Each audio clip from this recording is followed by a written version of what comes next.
अगर आप class 11 standard में जाने वाले हो 10 स्टैंडर्ड से प्रमोट होकर के, तो ये मिस्टेक्स आपको डेफिनेटली अवॉइड करना चाहिए।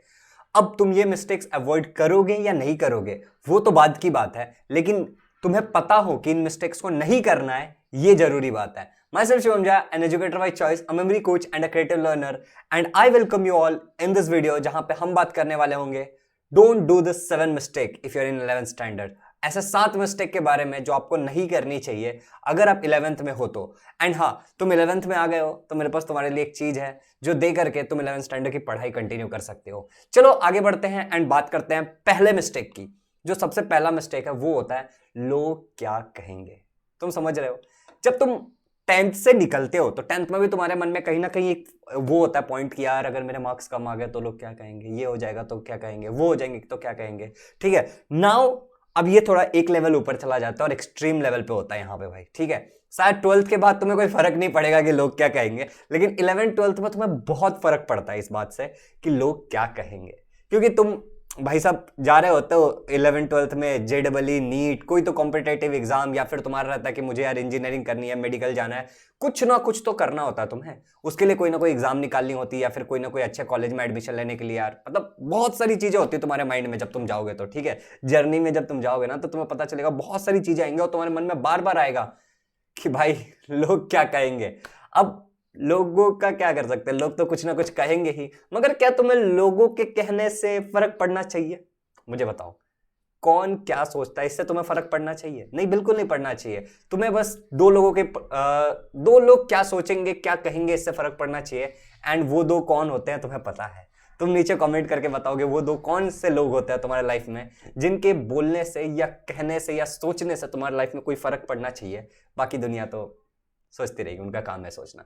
चलो बात करते हैं सेकंड चीज जो हमें अवॉइड करना है, वो है नो फिकर। भाई साहब पता बोलना क्या चाह रहा हूं मैं कि 11th में कोई फिक्र ना करो? नहीं, मैं कहना चाह रहा हूं जो 11th के बच्चे होते हैं ना उनको कोई फिक्र ही नहीं होती है। मैक्सिमम बच्चे जो होते हैं उनको फिक्र नहीं होती है। उनको क्या लगता है भाई 10th हो गया, स्कूल हो गया, अब हम कॉलेज में हैं। देखो यार, ये चीज हटा दो माइंड से। तुम जूनियर कॉलेज में गए हो और अभी भी तुम्हारा स्कूलिंग ही है तो तुम्हें थोड़ी सी फिक्र करनी चाहिए पढ़ाई वढ़ाई को लेकर के।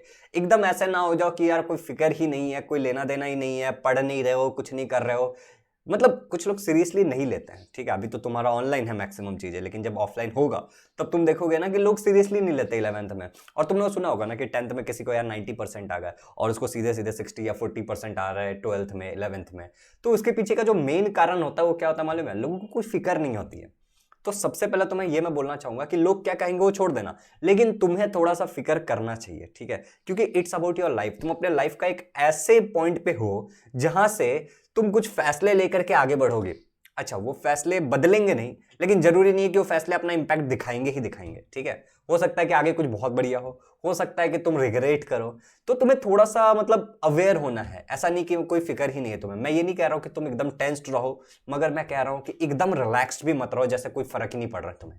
ठीक है, तो थोड़ी सी फिक्र होनी चाहिए क्योंकि इट्स अबाउट योर लाइफ। चलो अब बात करते हैं हमारे थर्ड थिंग की। तीसरी जो चीज है वो क्या होता है ना, बच्चे लोग जो है ना वो लेक्चर अटेंड नहीं करते हैं। जो मैं खुद करता था, जो मैंने अपने दोस्तों को ऑब्जर्व किया है और जो मैंने देखा है, मैं उन चीजों के बारे में बात कर रहा हूँ। लोग ना लेक्चर्स को अटेंड नहीं करते हैं। जैसा भी तुम्हारे जूम के लेक्चर्स होते होंगे तो तुम अटेंड नहीं करते हो, या फिर जब स्कूल में भी जाते हैं बच्चे, ठीक है, ऑफलाइन में भी जब जाते हैं तो वो लेक्चर्स वगैरह अटेंड नहीं करते। उनको उससे कोई लेना देना ही नहीं होता है। स्कूल में टीचर क्या पढ़ा रहा है, प्रोफेसर क्या पढ़ा रहा है, उससे कोई लेना देना ही नहीं होता। क्लास के टाइम पे वो मूवी देखने चले जाते हैं, इधर उधर बहुत सारे टाइम पास होते हैं। तो ये चीजों को अवॉइड करो। तुम्हें लेक्चर बैठना पड़ेगा। ठीक है, तुम एक लेवल ऊपर आ गए हो, अब तुम 10th में नहीं रहे, अब तुम 9th में नहीं रहे, अब तुम थोड़े बड़े हो गए हो, थोड़ा आगे आए हो, तो तुम्हें अब लेक्चर बैठना चाहिए। और ट्रस्ट मी, बहुत डिफरेंट होता है 11th स्टैंडर्ड 10th से। ठीक है, चीजें मतलब एकदम एक्सट्रीम होती है। मैं हार्ड नहीं कह रहा हूं, तुम अगर समझोगे नहीं, तुम लेक्चर बैठोगे नहीं, तब तो हार्ड ही है। लेकिन अगर तुम लेक्चर बैठते हो, तुम टीचर का सुनते हो, टीचर क्या बता रहा है, प्रोफेसर्स की बातें तुम सुनते हो, तुम नोट डाउन करते हो, नोट्स बनाते हो, घर पे जाके पढ़ते हो, तब कोई चिंता की बात नहीं है। लेकिन अगर तुम ऐसा नहीं करते हो तब तो भाई बहुत चिंता की बात है और तुम्हें चिंता करनी चाहिए। ठीक है, तो लेक्चर्स अटेंड करो, वीडियो लेक्चर्स देखो, यूट्यूब पे देखो, पढ़ो। ठीक है, self study is important role, लेकिन तुम्हें कोई पढ़ाने वाला होना चाहिए, गाइड करने वाला होना चाहिए। तो लेक्चर्स जरूर अटेंड करना। बच्चे ये मिस्टेक करते हैं कि लेक्चर्स अटेंड नहीं करते, तो ये मिस्टेक तुम्हें अवॉइड करनी है। अगली बात करते हैं, अगर तुम ठीक है लेक्चर्स अटेंड करना चाहते हो और सीखना चाहते हो, क्या तुम्हें पता है इंडिया के बिगेस्ट, ठीक है, इंडिया के बिगेस्ट स्कॉलरशिप टेस्ट के बारे में? नहीं पता, मैं बताता हूँ तुम्हें। इंडिया का जो बिगेस्ट स्कॉलरशिप है उसमें पार्टिसिपेट करके तुम जीत सकते हो prize of scholarship from a pool of 1 crore rupees. And हाँ, यहाँ पे जो रजिस्ट्रेशन है ना वो बिल्कुल फ्री ऑफ कॉस्ट है, ठीक। और तुम अपने 11th स्टैंडर्ड के लिए प्रिपेयर कर सकते हो, 12th स्टैंडर्ड के लिए प्रिपेयर कर सकते हो सब्सक्रिप्शन पा करके ऑफ अनअकैडमी। अच्छा, ये कैसे मिलेगा तुम्हें? तुम्हें अनअकैडमी कॉम्बैक्ट में पार्टिसिपेट करना है। अब हर संडे को कॉम्बैक्ट होता है, तो आने वाला संडे कब है तुम देख लो, ठीक है। तुम जब भी ये वीडियो देखोगे तो आने वाले संडे के लिए तुम्हें जाके कॉम्बैक्ट में रजिस्टर कर लेना है, ठीक है। तो अब आगे बढ़ते हैं एंड मैं तुम्हें थोड़ा डिटेल में बताता हूँ कि फीचर्स क्या होते हैं कॉम्बैक्ट के। सबसे पहली बात जो मैंने तुम्हें बताया और सबसे बढ़िया जो फीचर है वो है कि अनअकैडमी कॉम्बैक्ट का जो रजिस्ट्रेशन है वो बिल्कुल फ्री ऑफ कॉस्ट है। यस, अनअकैडमी कॉम्बैक्ट का जो रजिस्ट्रेशन है वो बिल्कुल फ्री ऑफ कॉस्ट है। और यहाँ पे अगर तुम टॉप 3 विनर्स में आ जाते हो, अगर तुम टॉप 3 विनर्स में आ जाते हो तो तुम्हें 1 साल का फ्री सब्सक्रिप्शन मिलता है। तुम क्लास 6 से 12 के बीच में कोई भी सब्सक्रिप्शन को चालू कर सकते हो खुद से। तो तुम्हारे पास एक चॉइस होता है कि तुम कौन सा चालू करना चाहते हो। एक बार जब तुम कॉम्बैक्ट जीतते हो ना, अभी मान लो तुम कॉम्बैक्ट में जाके रजिस्टर कर रहे हो 10th स्टैंडर्ड के हिसाब से, तुम कॉम्बैक्ट दोगे और उसके बाद तुम्हारे पास चांस होगा सब्सक्रिप्शन स्टार्ट करने का 11th स्टैंडर्ड का। तो तुम 11th का सब्सक्रिप्शन स्टार्ट कर लो अनअकैडमी और फ्री में पढ़ो। अच्छा, इसके अलावा अगर मान लो तुम टॉप 3 में नहीं भी आते हो तो पूल 1 करोड़ का था, बड़ा पूल था, ठीक है। तो तुम्हें बहुत सारी चीजें मिलती हैं, स्कॉलरशिप मिलता है, डिस्काउंट मिलता है and that is to 150 to 300 student. कुछ क्लासेस के लिए 150 स्टूडेंट तक को मिलता है, टॉप 150। और कुछ केसेस में जैसे तुम 11th-12th का सोच रहे हो तो टॉप 300, तो तुम टॉप 300 में कहीं तो आ ही जाओगे ना। अगर तुम आ जाओगे तो तुम्हें अमेजिंग डिस्काउंट देखने को मिलेगा और तुम्हें स्कॉलरशिप मिलेगा from that pool of 1 crore rupees. Guys, मैं एक बात बता देना चाहता हूं, अगर तुम्हें इनरोल करना है तो डिस्क्रिप्शन में लिंक तो है ही, लेकिन तुम्हें ये कोड भी यूज करना है तुम्हारे भाई का SJLive11। यहां से तुम फ्री में रजिस्टर कर पाओगे यूजिंग दिस कोड। खाली ये कोड को यूज करके तुम फ्री में रजिस्टर कर पाओगे। What is the code? SJLive11। तो मेरी बात ध्यान से सुनना, लिंक जो है इसको इनरोल करने का जो लिंक है वो डिस्क्रिप्शन में मैं डाल देता हूं, वहां से जाके इनरोल कर लो और अपने 11th स्टैंडर्ड के लिए सबसे टॉप एजुकेटर से सीखो इंडिया के, ठीक है। What's the code? SJLive11। इसको तुम्हें यूज करना है, ठीक है। SJLive11 को यूज करके तुम्हें इनरोल करना है। Go fast, enrol now, okay, link in the description. चलो अब आगे बात करते हैं अगले मिस्टेक की। अब जो बच्चा पार्टी पढ़ता है, ठीक है, जैसे 10th से बाहर निकला और पढ़ना शुरू करेगा तो वो इनफ स्टडी नहीं करता। मतलब नॉट इनफ स्टडी का मतलब, अब जैसे देखो तुम जब 10th में थे, ठीक, तो तुम्हें पता है अगर 10th में तुम 90% लेकर के आए थे तो तुमने दिन में 5 घंटे पढ़ाई किया था। अब तुम 11th में हो तो तुम दिन में आधा घंटा पढ़ के कैसे काम चला लोगे? सोचने वाली बात है, सोच के देखो, क्या तुम आधा घंटा पढ़ के काम चला लोगे? एक गेम की तरह समझो लाइफ को कि तुम जैसे जैसे लेवल अप करते जाओगे वैसे वैसे लेवल हार्ड होगा, डिमांडिंग होगा, तो तुम्हें थोड़ी ज्यादा पढ़ाई करनी पड़ेगी अब, ठीक। ये एक बड़े भाई की तरह तुम्हें सलाह दे रहा हूं, जो मिस्टेक्स मैंने की हैं, ठीक है, जो मैंने अपने दोस्तों को करते देखा है, ठीक है, जो मैंने जिन भी लोगों को 10th पे पढ़ा है वो 11th-12th में जाकर के जो मिस्टेक करते हैं, उन सारी चीज़ों के बारे में तुम्हें बता रहा हूँ कि वो इनफ टाइम नहीं देता है पढ़ाई को, नॉट इनफ स्टडी। अच्छे से पढ़ते ही नहीं है 11th में। अब 11th में अच्छे से नहीं पढ़ते इसलिए उनको 12th में बहुत सारी चीज़ें समझ में नहीं आती, फिजिक्स की, केमिस्ट्री की, बायोलॉजी की, और बहुत सारा बेसिक छूट जाता है। तो मान लो कि अगर 10th तक तुम एक वीक स्टूडेंट भी थे, लेकिन अगर तुम 11th में बहुत ध्यान देके पढ़ते हो, बहुत मेहनत करते हो, ठीक है, तो तुम्हारे लिए चीजें हलवा हो जाएंगी। तो इनफ पढ़ाई करो। तुम देखो कि तुमने 10th में जितना पढ़ा था उससे तुम्हें 10% 20% ज्यादा पढ़ना पड़ेगा, समझ रहे हो? उससे कम करके काम नहीं चलेगा, ज्यादा पढ़ना पड़ेगा और जल्दी शुरू करना पड़ेगा। तो शुरू कर लो। अब आगे बढ़ते हैं अगली चीज के लिए, नो रिविजन। अब जो बच्चे लोग होते हैं ना वो रिविजन नहीं करते हैं। अब इमेजिन करो कि तुमको मैंने कुछ सिखा दिया, ठीक है, तुमको मैंने सिखा दिया यार, मान लो कि एक कोई भी एग्जांपल ले लेता, तुमको मैंने एक फ्लावर का रिप्रोडक्शन सिखा दिया कि सेक्सुअल रिप्रोडक्शन इन फ्लावर, तुम 11th में ये सीखोगे। तुम्हें मैंने एकदम डिटेल में जाके पढ़ाया, हर एक पार्ट के बारे में पढ़ाया, हर एक चीज़ों के बारे में पढ़ाया, लेकिन अब मेरे भाई अगर तुम आगे बढ़ करके, ठीक है, उसका रिवीजन नहीं करते हो, तुम खुद से नहीं करते हो, अगर तुम खुद से सेल्फ स्टडी नहीं करते हो तो trust me it was all in vain, सब बर्बाद हो गया। पढ़ने का कोई फायदा नहीं, ना मेरा पढ़ाने का फायदा ना तुम्हारा पढ़ने का फायदा।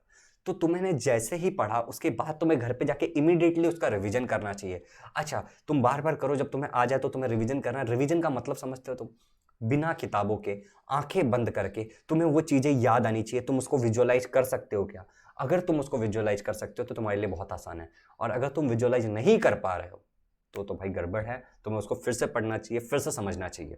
तो रिवीजन करो। अगर तुम रिवीजन नहीं करोगे तो बड़ी दिक्कत हो जाएगी। अच्छा, एक और बात बताना चाहता हूं मैं, वो है प्यार। ला ला ला ला ला ला ला ला। हाँ भाई साहब, प्यार की बातें हो रही हैं। काफ़ी सारे लोगों को तो 9th में ही हो जाता है मतलब प्यार, ठीक है। कुछ लोगों को जिनको 9th में नहीं होता उनको 10th में हो जाता है। अब जिनको 10th में नहीं होता उनको 11th में होता है, 11th में नहीं होता 12th में, कभी ना कभी तो एक बार होगा ही, ठीक है। मुझसे क्या छुपाना। लेकिन देखो मेरी बात सुनो, अच्छा तुमसे क्या छुपाना, मुझसे क्या छुपाना, सबको हो जाता है कभी ना कभी। अब तुम्हें 11th में जाके प्यार हो जाता है। अब प्यार करना एक बड़ा दिक्कत है, ठीक है। दो लोगों को प्यार हुआ, राइट। मान लो एक लड़की थी, एक लड़का था, एक मैं था और एक लड़की थी। अब किसी एक को आगे जाकर के रियलाइज होता है कि यार वी आर वेस्टिंग टाइम। समझ रहे हो, किसी एक को आगे जाके रियलाइज होता है यार we are wasting so much time, हम तो पढ़ाई पे ध्यान ही नहीं दे रहे हैं। और अब ये बंदा या बंदी जो भी हो, ठीक है, मान लो कि मुझे रियलाइज हुआ, मैं ही धोखेबाज हूँ, ठीक है। तो मुझे रियलाइज हुआ कि यार मुझे तो पढ़ना था, मैं पढ़ नहीं पा रहा हूँ, मेरा गोल तो कुछ और ही था। अब मैं क्या करूँगा, थोड़ा पीछे चला जाऊँगा, ठीक है। मतलब मैं थोड़ा पीछे हो जाऊँगा, मतलब रिलेशनशिप में, ठीक है। अब जब मैं रिलेशनशिप में होऊंगा तो दोनों एक दूसरे से कमिटेड थे, मैं और वो, ठीक है। अब हम दोनों जब कमिटेड थे और जब मैं पीछे हटने लगा तो सामने वाले को लगता है भाई ये मुझे क्यों छोड़ रहा है, ये मुझे इग्नोर क्यों कर रहा है।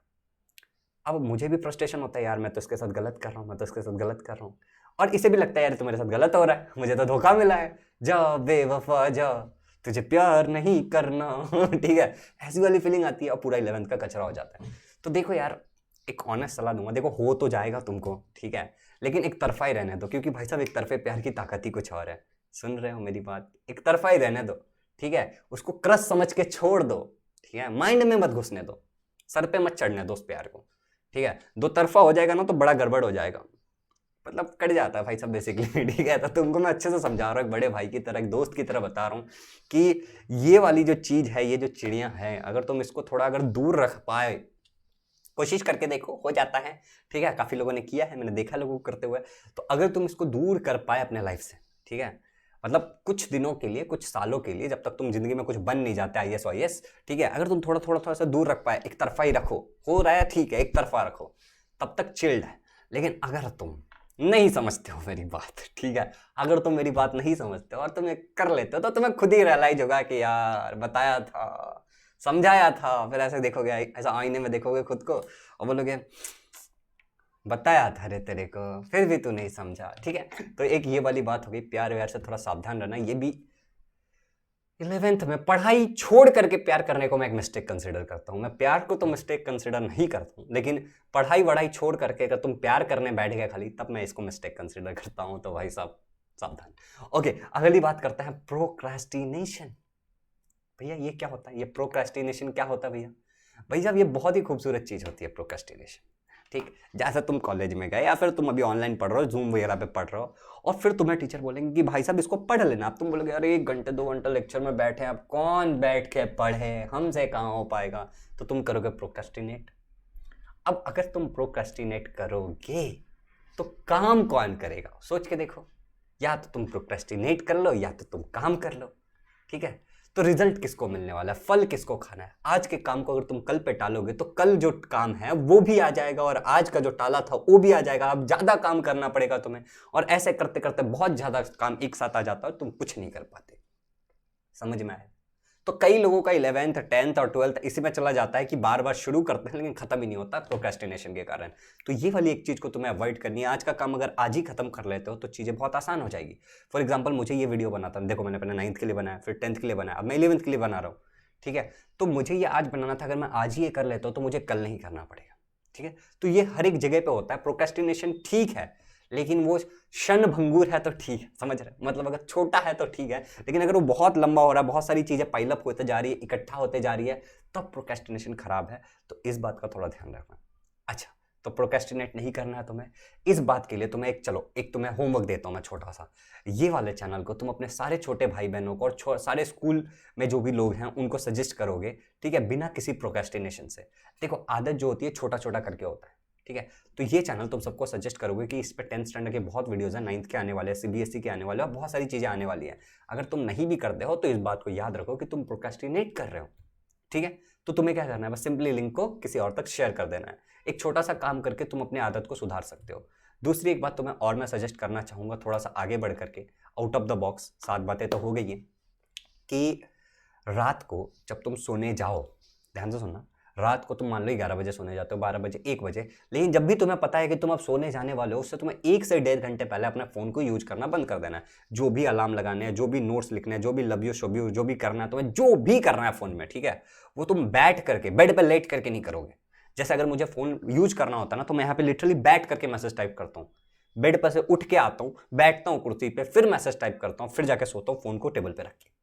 तो तुम्हें ये आदत डाल लेनी है। इससे तुम्हारे माइंड बहुत क्रिएटिव रहेगा, बहुत सारी चीज़ें तुम सोच पाओगे, सीख पाओगे और कोई दिक्कत नहीं होगी। तो ये 7 मिस्टेक्स को अवॉइड करने की कोशिश करना। अगर मुझे बहुत और भी कुछ ऐसे 5-7 मिस्टेक्स मिलते हैं, जो गलतियाँ तो बहुत सारी होती है, लेकिन ये कुछ मेजर मिस्टेक्स थे, अगर मुझे मिलता है तो उसको भी मैं एक नया वीडियो बना करके डाल दूंगा, पार्ट 2 करके। इस वीडियो को हर एक 11th स्टैंडर्ड तक भी शेयर कर देना, ठीक है, कि ये 7 मिस्टेक्स अगर बच्चे नहीं करेंगे और अगर समझ जाएंगे या फिर अवेयर रहेंगे तो काफ़ी लोगों का भला हो सकता है, एंड तुम काम कर सकते हो लोगों का भला करने का। So it's your opportunity. लोग कहते हैं ना, मैं किसी का भला कैसे करूँ, या छोटी छोटी चीज़ों से भी की जा सकती है। लाइक इस वीडियो को तुम अपने सारे 11th के दोस्तों तक शेयर करो, एटलीस्ट 5 लोगों तक शेयर करो, ठीक है। It's your challenge. चलो, अगर तुम चैनल पर नए हो तो चैनल को सब्सक्राइब कर लो, ठीक है। अगर तुम चैनल पर नए हो तो चैनल को सब्सक्राइब कर दो और इस वीडियो को शेयर जरूर करना and leave a thumbs up. Thank you so much for watching this video. Description में लिंक है, 11th स्टैंडर्ड का फ्री सब्सक्रिप्शन तुम्हें लेना है भाई साहब, ठीक है, भूलना मत। And take care, have a good day, happy learning.